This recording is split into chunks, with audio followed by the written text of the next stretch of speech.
Hi friends, welcome to this channel. दोस्तों, teaching aptitude के 1000 plus important question की class को कंटिन्यू रखते हुए आज ये हमारा जो है वो 13वां क्लास है। ओके, और अभी तक हम लोगों ने 260 क्वेश्चन तक जो है वो डिस्कस कर लिया था। आज के इस क्लास में हम लोग जो है वो नेक्स्ट 40 इंपॉर्टेंट क्वेश्चन को जानेंगे। ठीक है, इस तरह हमारा जो है वो 300 इंपॉर्टेंट क्वेश्चन कंप्लीट हो जाएगा। इसी तरह हम लोग जो है वो बहुत जल्दी 1000 क्वेश्चन को भी कंप्लीट कर लेंगे। तो दोस्तों, ये क्लास जो है वो आपके लिए बहुत ही इंपॉर्टेंट है, इसीलिए इसको जो है वो शुरू से लास्ट तक जरूर देखिएगा। ओके, आज का जो है पहला क्वेश्चन है, शिक्षक विद्यार्थियों को मानसिक तनाव से बचा सकते हैं यदि वह उनकी समस्याओं को देखते हैं आलोचनात्मक दृष्टिकोण से, वृत्तिक दृष्टिकोण से, मानवीय धारणा से और नैतिक धारणा से। तो यहाँ पे आपका ऑप्शन हो जाएगा नैतिक धारणा से। ओके, नेक्स्ट क्वेश्चन है, छोटे बच्चे लंबे और कठिन शब्दों का सही उच्चारण नहीं कर पाते, आप क्या उपाय करेंगे? ठीक है, तो एक टीचर होने के नाते आप जो है वो उन्हें क्या कैसे सिखाएंगे ताकि वो जो है वो शब्दों को अच्छे से उच्चारण कर सके? ऐसे शब्दों को बार बार बुलवाएंगे, ऐसे शब्दों को पहले खंडों में बांट कर बुलवाएंगे, मिलते जुलते उच्चारण वाले ऐसे शब्दों का सहारा लेंगे, बी व सी दोनों। तो यहाँ पे आपका जो है वो बी व सी दोनों आपका राइट आंसर हो जाएगा। ठीक है, बचपन में आप लोग भी ऐसा करते होंगे कि बड़ा बड़ा शब्द को जो है वो आप नहीं बोल पाते होंगे, तो उसको जो है वो खंड करके आपको बोलना पड़ता था। नेक्स्ट क्वेश्चन है, आपको एक विचार गोष्ठी में जाना है तथा कक्षा में महत्वपूर्ण पाठ का अध्यापन भी करना है, तो आप देखिए महत्वपूर्ण पाठ यहाँ पे बोला गया है। ओके, तो विचार गोष्ठी में जाएंगे, किसी सहयोगी को पढ़ाने के लिए कहकर चले जाएंगे, विचार गोष्ठी के उपरांत आकर बच्चों को अतिरिक्त समय में पढ़ाएंगे, विद्यालय से अवकाश ले लेंगे। तो देखिए यहाँ पे महत्वपूर्ण पाठ है, इसी कारण यहाँ पे जो है वो विचार गोष्ठी में नहीं जाएंगे। ऑप्शन नंबर ए जो है वो करेक्ट हो जाएगा। नेक्स्ट क्वेश्चन है, बाल केंद्रित शिक्षा शास्त्र का अर्थ है बच्चों को नैतिक शिक्षा देना, बच्चों को शिक्षक का अनुगमन करना, बच्चों की अभिव्यक्ति और उनकी सक्रिय भागीदारी को महत्व देना, बच्चों को पूर्ण रूप से स्वतंत्रता देना। तो यहाँ पे ऑप्शन सी करेक्ट हो जाएगा, बच्चों की अभिव्यक्ति और उनकी सक्रिय भागीदारी को महत्व देना।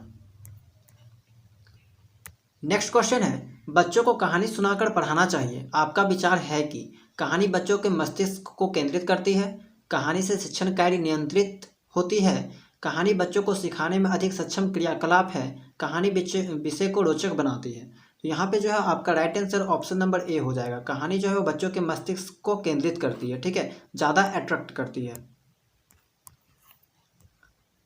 चलिए नेक्स्ट क्वेश्चन है, 3 या 4 वर्ष के बालक के लिए उचित दंड हो सकता है उसे डंडे से भयभीत करना, उसे उसकी माता की उपेक्षा का भय दिलाना, उसे उसके पिता की उपेक्षा का भय दिलाना, उसे कक्षा में खड़ा कर देना। तो यहाँ पे आपका जो है वो राइट आंसर हो जाएगा ऑप्शन नंबर बी, उसे जो है उसकी माता की उपेक्षा का भय दिलाना। ठीक है, निम्न में से कौन सा वस्तुनिष्ठ प्रश्न है? निबंधात्मक प्रश्न, तो ये तो नहीं हुआ। लघु उत्तरीय प्रश्न, मुक्त उत्तर वाला प्रश्न, सत्य या असत्य, तो ये जो है वो आपका एक वस्तुनिष्ठ प्रश्न का ऑप्शन करेक्ट हो जाएगा। अध्यापकों को नियमित रूप से समाचार पत्र और पत्रिकाएं पढ़नी चाहिए जिससे वे अपने ज्ञान में वृद्धि कर सके, छात्रों को समसामयिक ज्ञान दे सके, अपना बढ़ा हुआ जीवन स्तर दिखा सके, अपने समय का सदुपयोग कर सके। तो यहाँ पे जो ऑप्शन नंबर बी करेक्ट हो जाएगा, ताकि जो है वो छात्रों को समसामयिक ज्ञान जो है वो दे सके। ठीक है, लेटेस्ट जो अपडेट है, लेटेस्ट न्यूज़ है, उनके बारे में जो है वो वहाँ पे आपको बताया जा सके, इसीलिए टीचर को जो है वो नियमित समाचार पत्र पत्रिकाएं पढ़ती रहनी चाहिए।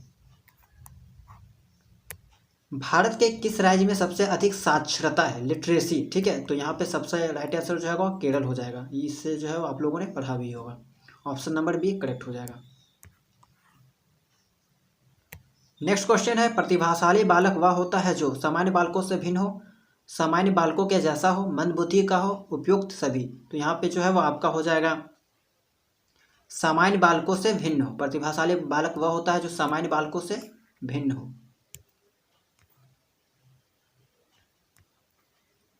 नेक्स्ट क्वेश्चन है, अध्यापक को अपनी जानकारी नवीनतम बनाने के लिए दैनिक समाचार पत्रों को नियमित पढ़ना चाहिए, शैक्षिक गोष्ठियों में भाग लेना चाहिए, विषय से संबंधित नवीन साहित्य का अध्ययन करना चाहिए, ये सभी। तो यहाँ पे जो है आपका ये सभी राइट आंसर हो जाएगा, ऑप्शन नंबर डी।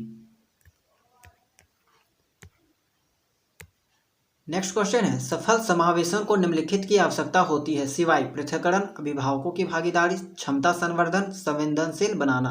तो यहाँ पे जो है ऑप्शन नंबर ए जो है वो करेक्ट हो जाएगा। सफल समावेशन को निम्नलिखित की आवश्यकता होती है पृथक्करण की। ठीक है, मतलब कि पृथक्करण की आवश्यकता जो है वो नहीं होती है, सिवाय यहाँ पे पूछा गया है। ठीक है, सफल समावेशन को निम्नलिखित की आवश्यकता होती है सिवाय तो पृथक्करण की। ठीक है, ये जो है वो आउट हो जाएगा। नेक्स्ट क्वेश्चन है, नीचे अच्छे शिक्षण की कुछ विशेषताएं दी हुई है, इनमें कौन सी गलत है ये आपको बताना है। अच्छा शिक्षण आदेशात्मक होता है, अच्छा शिक्षण का पथ प्रदर्शक होता है, अच्छा शिक्षण सुनियोजित होता है और अच्छा शिक्षण प्रेरणादायक होता है।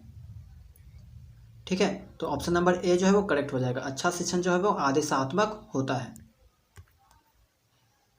चलिए नेक्स्ट क्वेश्चन देखते हैं। आप विद्यालय के प्रधानाचार्य हैं, कुछ साथी आपकी दबी जुबान से आलोचना करते हैं तो आप आत्मनिरीक्षण करेंगे, आलोचना करने वाले के खिलाफ कार्यवाही करेंगे, कुछ साथियों से खिलाफत करने वालों को जवाब देने को कहेंगे, चुपचाप अपना काम करेंगे। तो आत्मनिरीक्षण करेंगे। ठीक है, यहाँ पे आपका जो है वो करेक्ट आंसर हो जाएगा, आत्मनिरीक्षण करेंगे, ऑप्शन नंबर ए।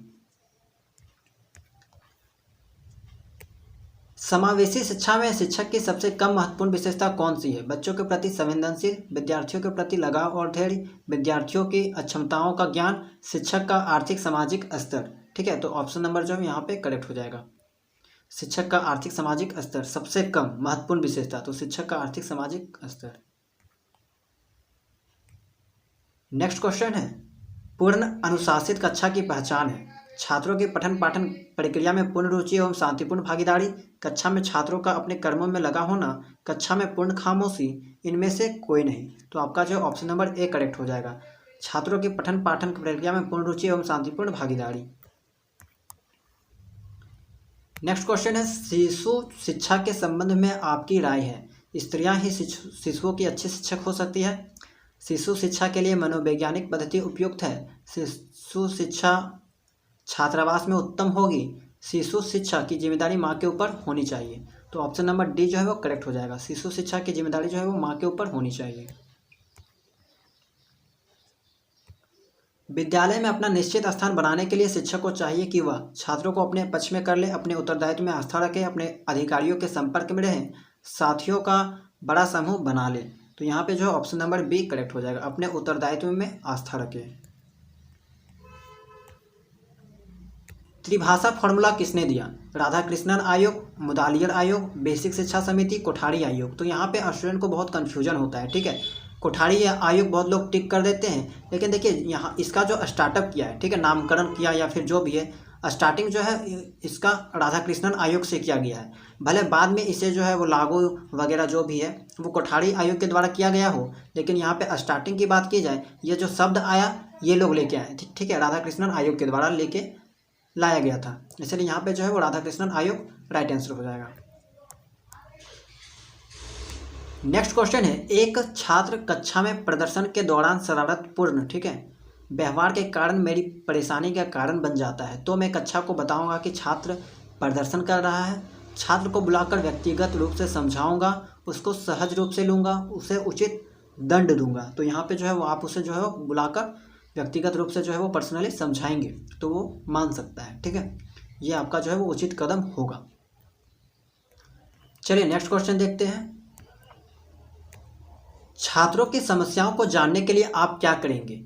खुद छात्र बनकर उनकी समस्या को समझ सकते हैं, छात्रों की पिटाई करके उनकी समस्या औंच सकते हैं, आत्मीय संबंध बनाएंगे, इनमें से कोई नहीं। तो यहाँ पे जो है वो ऑप्शन नंबर सी करेक्ट हो जाएगा, उससे जो है वो आत्मीय संबंध बनाएंगे। नेक्स्ट क्वेश्चन है, किसी शिक्षक की सक्षमता की जांच निम्न में से किस आधार पर की जा सकती है? पुस्तकों का प्रकाशन, विद्यार्थियों की आवश्यकताओं की पूर्ति तथा उनका शिक्षण द्वारा संतुष्ट होना, सेवा की अवधि व अनुभव, शिक्षक के व्यक्तित्व। तो यहाँ पे विद्यार्थियों की आवश्यकताओं की पूर्ति तथा उनके शिक्षण द्वारा संतुष्ट होना जो है वो यहाँ पे शिक्षक की सक्षमता की जाँच करने की एक अच्छी विधि है। आप शिक्षण व्यवसाय को क्यों अपनाना चाहते हैं? आत्मसंतुष्टि के लिए, अपने ज्ञान को बढ़ाने के लिए, छात्रों के साथ नए नए अनुभव प्राप्त करने के लिए, सामाजिक प्रतिष्ठा के लिए। तो ऑप्शन नंबर सी जो है वो यहाँ पे करेक्ट हो जाएगा, छात्रों के साथ नए नए अनुभव प्राप्त करने के लिए। नेक्स्ट क्वेश्चन है, कक्षा में बच्चों की शारीरिक भाषा पर नज़र रखने से हम यह जान सकते हैं कि कौन बच्चा कक्षा में तनावग्रस्त है, कौन बच्चा पढ़ाई में ध्यान नहीं लगा रहा है, कौन बच्चा आगे चलकर क्या कर सकता है, ये सभी। तो यहाँ पे आपका जो है वो राइट आंसर हो जाएगा, कौन बच्चा जो है वो पढ़ाई में ध्यान नहीं लगा रहा है। ठीक है, शारीरिक भाषा का मतलब आप लोग समझिए, मतलब कि पढ़ाते वक्त जो है बहुत से बच्चा इधर उधर देखते हैं। ठीक है, तो वही जो वहाँ पे हो गया शारीरिक भाषा हो गया। ठीक है, शारीरिक रूप से जो है वो फोकस ना करना। तो 284 का जो है वो ऑप्शन नंबर यहाँ पे बी जो है वो करेक्ट हो जाएगा, कौन बच्चा पढ़ाई में ध्यान नहीं लगा रहा है। नेक्स्ट क्वेश्चन है, कोई छात्र पुस्तक पढ़ते समय आंखों पर बहुत दबाव डालता है, आप उसकी कठिनाई को क्या मानते हैं? या उसकी आदत हो सकती है, वह शरारतन ऐसा कर रहा होगा, उसकी आंख कमज़ोर हो सकती है, उसे पढ़ना नहीं आता होगा। तो यहाँ पे भी जो है वो बहुत से स्टूडेंट का जो है अलग अलग राय है। ठीक है, गूगल में भी आपको इसका आंसर जो है वो अलग अलग बुक में अलग अलग देखने को मिलेगा। स्टूडेंट के बीच जो है वो इस क्वेश्चन को भी लेके कन्फ्यूजन है। ठीक है, तो यहाँ पे जो है वो इसका राइट आंसर हो जाएगा दोस्तों ऑप्शन नंबर सी, उसकी आंख कमजोर हो सकती है। ठीक है, ऑप्शन नंबर सी जो है वो यहाँ पे करेक्ट हो जाएगा। नेक्स्ट क्वेश्चन है, शुद्ध मातृभाषा प्रयोग करने वाले छात्रों के साथ क्या व्यवहार करेंगे? ऐसा छात्रों को समय समय पर पारितोषिक देंगे, मातृभाषा का प्रयोग न करने वाले को दंड देंगे, उनको कक्षा में आगे बैठने को कहेंगे, अशुद्ध भाषा के प्रयोग करने वाले छात्रों को कक्षा में पीछे बैठने को कहेंगे। तो ऑप्शन नंबर ए जो है वो करेक्ट हो जाएगा। ठीक है, ऐसे छात्रों को समय समय पर पारितोषिक देंगे। 287 है, शिक्षा के क्षेत्र में आरक्षण लागू होने से सामाजिक एकरूपता आती है, सामाजिक रूप से पिछड़े व्यक्ति को सहायता मिलती है, शिक्षा में विसंगतियां आती है, इनमें से कोई नहीं। तो यहाँ पे जो ऑप्शन नंबर बी करेक्ट हो जाएगा, सामाजिक रूप से जो है पिछड़े व्यक्ति को जो है पिछड़े हुए व्यक्ति को सहायता मिलती है आगे आने के लिए।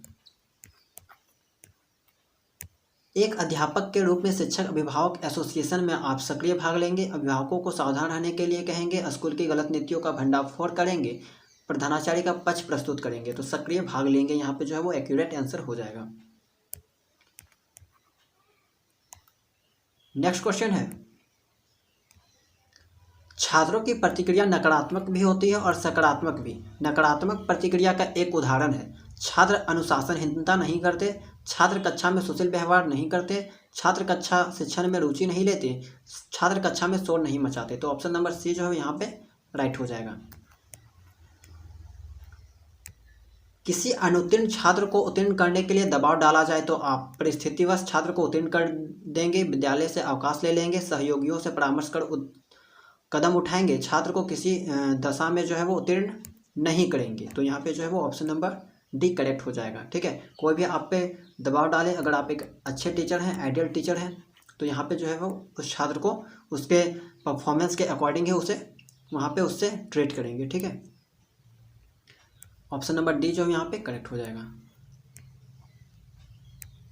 नेक्स्ट क्वेश्चन है, एक विद्यार्थी के असामाजिक व्यवहार को सुधारने के लिए कौन सा कार्य नहीं करना चाहिए? ठीक है, नहीं करना चाहिए ये पूछा गया है। दूसरे विद्यार्थियों से कहना कि वह उसके साथ ना रहे, विद्यार्थी से समस्या पर विचार करना, उसको परामर्शदाता के पास भेजना, उसके परिवार के सदस्यों से बात करना। तो ये काम आप नहीं करोगे। ठीक है, दूसरे विद्यार्थी से कहना कि वह उसके साथ ना रहे, ऑप्शन नंबर ए जो है यहाँ पे करेक्ट हो जाएगा। विशिष्ट बालकों के अंतर्गत निम्न में से कौन सा बालक आता है? पिछड़ा बालक, प्रतिभाशाली बालक, मंदबुद्धि बालक, ये सभी। तो ये सभी जो है वो एक विशिष्ट बालक के अंतर्गत आते हैं। ठीक है, तीनों जो है वो आपका विशिष्ट बालक के अंतर्गत ही आते हैं।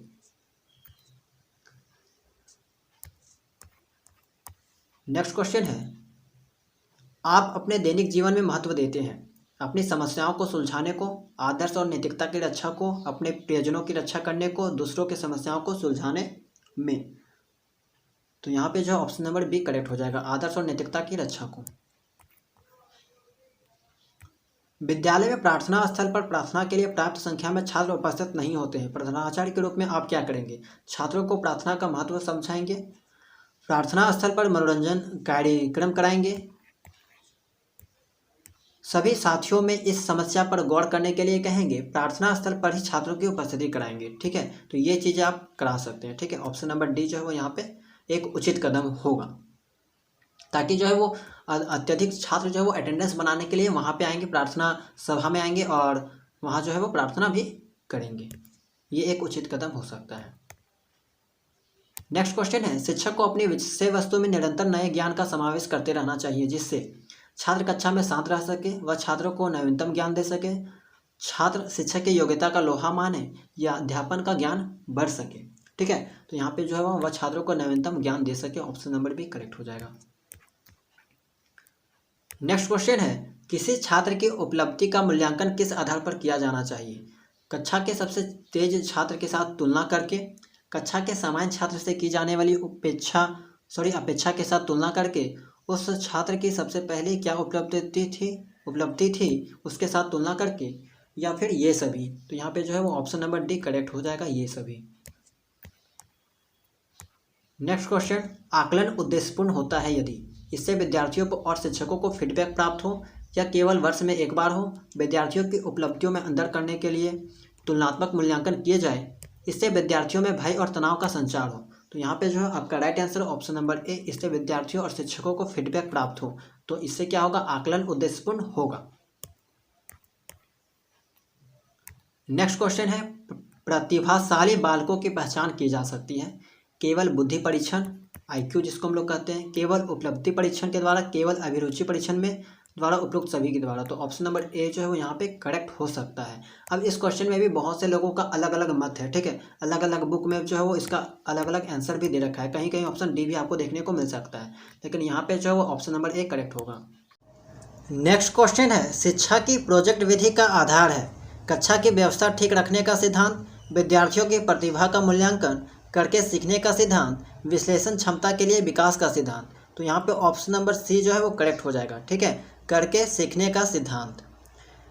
लास्ट क्वेश्चन है, छात्रों में श्रम के महत्व के विकास हेतु शिक्षक को स्वयं श्रम करना चाहिए, छात्रों को श्रमजीवी लोगों के उदाहरण देने चाहिए, छात्रों को समय समय पर श्रम करने का अवसर देना चाहिए, श्रम के महत्व पर भाषण देना चाहिए। तो यहाँ पे ऑप्शन नंबर सी जो है वो करेक्ट हो जाएगा। ठीक है, छात्रों को समय समय पर श्रम करने का अवसर देना चाहिए। तो दोस्तों यहाँ पे हम लोगों ने 300 क्वेश्चन को कंप्लीट कर लिया है।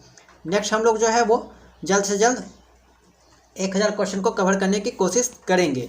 तो दोस्तों आई होप कि आपको वीडियो पसंद आया होगा, तो वीडियो को लाइक ज़रूर कर दीजिएगा, और इसका PDF जो है वो आपको एक ही साथ टेलीग्राम चैनल में अपलोड कर दिया जाएगा। अगर आप टेलीग्राम चैनल से नहीं जुड़े हैं तो जुड़ जाइएगा, उसका लिंक डिस्क्रिप्शन बॉक्स में दिया गया है। ओके, और चैनल में अगर नए होंगे तो चैनल को सब्सक्राइब जरूर कर लीजिएगा। मिलते हैं नेक्स्ट क्लास में।